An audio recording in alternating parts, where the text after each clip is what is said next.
For today's video, umaati ka pong lip swatch na naman tayo, and I'm going to lip swatch yung ISSY Gelée lip tint. Super viral, super hyped up, and I'm super duper excited to try them. Although, I only got 7 of the 10 shades, you guys, dahil ang hirap niyong kalaban. Ang bilis yung is-sold out to, nakakaloka kayo. I know marami na kayo napanood na review and lip swatch, pero syempre ayoko magpahuli. So, this is what the packaging looks like. Metallic, very mature, and very nice. Yung ilalim is frosted, so you have an idea na ano yung shade na dadamputin mo. This retails for $349 and thank God it's $349. Dahil pag ito sumampa ng 400 range. But anyway, bakit nga ba super viral and super hyped up itong lip tint na to? So, ang chika, it's a non-sticky lip tint. Lightweight jelly tint na lustrously wet. Pero pag nag-faint na, it's going to be a transfer-resistant juicy pigment. Meron siyang fructooligosaccharides. That is a prebiotic property that contribute to a healthy skin microbiome. Napaka-scientific naman mo. In other words, hindi lang to parang tint, it's also a skincare for your lips. Okay, well, good to know. Now let's go to the lip swatch. First shade that I have is the lightest one, I think, in the set that I got. It's called Hotline. Hotline is a nude peach.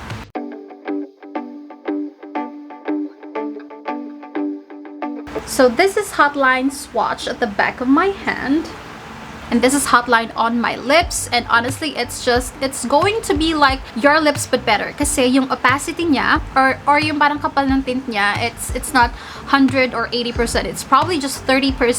So makikita pa rin yung original color ng lips mo. Because it's really light. Yung consistency niya, yeah, mala jelly. But yeah, this is Hotline. So, ang selling point daw nito is, pag tinanggal mo yung pag tinanggal mo yung gloss, mag-iwan pa rin siya ng tint. Next shade I'm going to swatch is called NSFW, or Not Safe for Work. This is NSFW side by side with Hotline, and it's on the brown family pa rin. Yep, definitely on the brown family. Pero eto, mas makapal na to kaysa kay Hotline. Buildable siya actually. So, this is Not Safe for Work. Para siyang 90s brown. Oo, parang ganun yung register niya sa akin. It's kind of nice. Although, sa mga deeper skin tones, just be careful because this could like just blend away. But yeah, this is NSFW. Okay, tignan natin kung mag-iiwan na siya ng tint. Feeling ko mag-iiwan na to ng tint. At nag-iwan na nga po mga kaibigan. Next shade we have is called Baddie. So this is Baddie. Si NSFW and si Baddie magka-family. Definitely medyo malapit ang color range nila. Pero si NSFW is just lighter. And si Baddie is Baddie. Wait. Si NSFW, meron siyang parang brown, peachy undertone. Hey! Pero si Baddie is like brown and purple. Ayan o. Para talaga siyang brown and purple. Para ka nang kumain ng pusit. It is really Baddie. It is so deep. Like deep brown. Deep brown. Pa-purple na siya.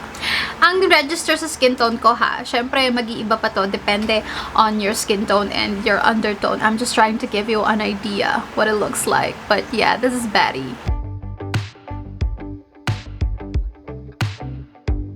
Okay, so ito yung mga brown and peachy ko. We're gonna move on to the pinks. Pero unahin ko na muna itong si Kink.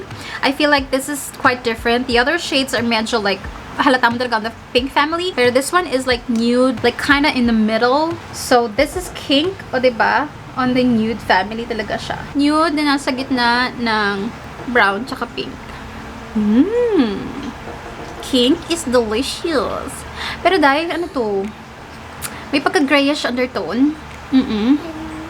Itong si Kink. So, alamin mo if bagay sa'yo yung mala-grayish undertone. Nakikita ko sa person mala-grayish undertone siya. It's alanganing mauve nude, pero para talaga siyang may undertone ng grayish violet.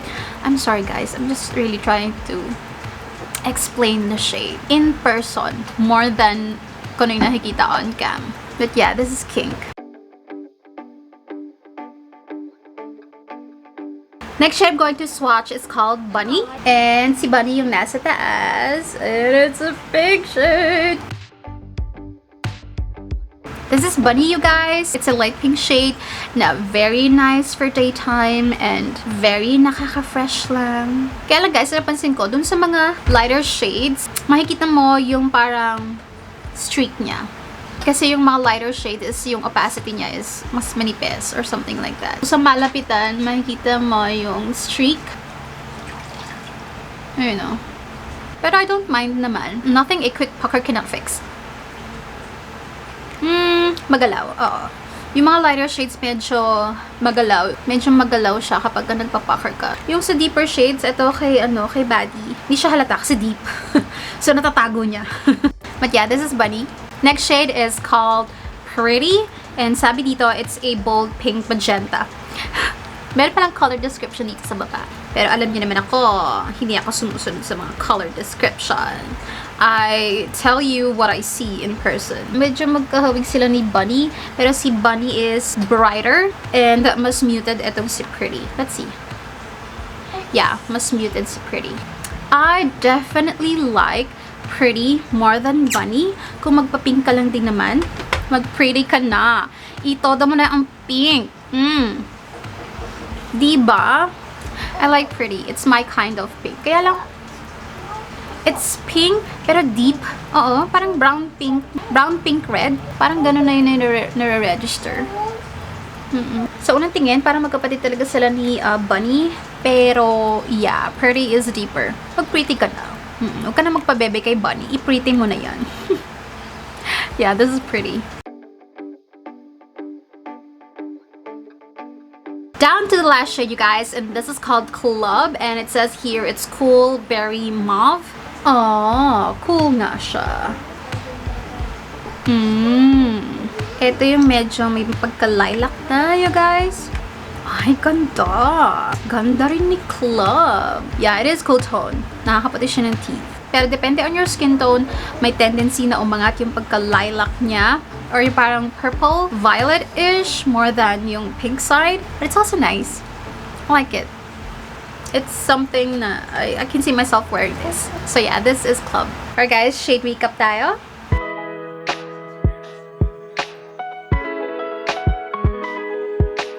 So, what are my favorite shades? Definitely Baddie and NSFW. Sa mga pinks naman, I love all the pinks. Kahit sige si Bunny, tanggapin na natin si Bunny.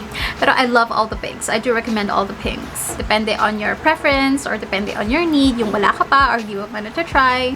Now, tingnan natin anong itsura niya. So, definitely, nag-iwan siya ng tint. Oh, by the way, guys, take note, pag may gloss pa on top, it's not going to be, like, kiss-proof. Pero, syempre, pag wala na yung top layer at yung tint na lang maiwan, it's not going to leave any stain whatsoever. Here's the thing, you guys. Kung gusto mo talaga na, like, tumagal siya, like, tumagal siya, huwag ka na magpakipot sa paglalagay. Yung isang ganun lang, tapos ganun, carry na.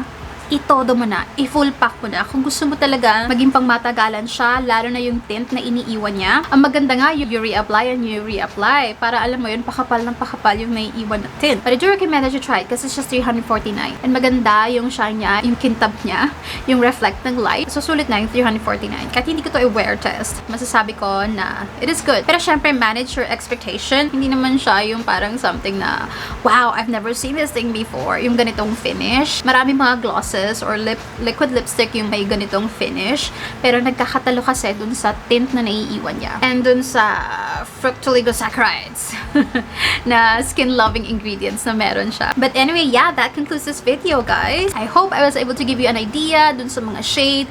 Kahit na hindi ako kompleto, I'm missing, I think 3 colors. Kasi nung binili ko siya, everyone was rushing to buy it. So I just managed to get 7. Nagmamadali akong pumindot. Like, I didn't think kung kompleto na ba ako shade, what am I missing? Daming mga shades na ang bilis sold out. But yeah, that's it for today's video, guys. Thank you so much for watching. If you have video requests, comment it down below. But I'm telling you, ang dami ko pang kailangang i-lip swatch ng mga products. So, watch out for it. Be sure to follow me sa social media accounts para updated ka sa mga bagong uploads. Again, thank you so much for watching and I'll see you in my next one. Bye-bye!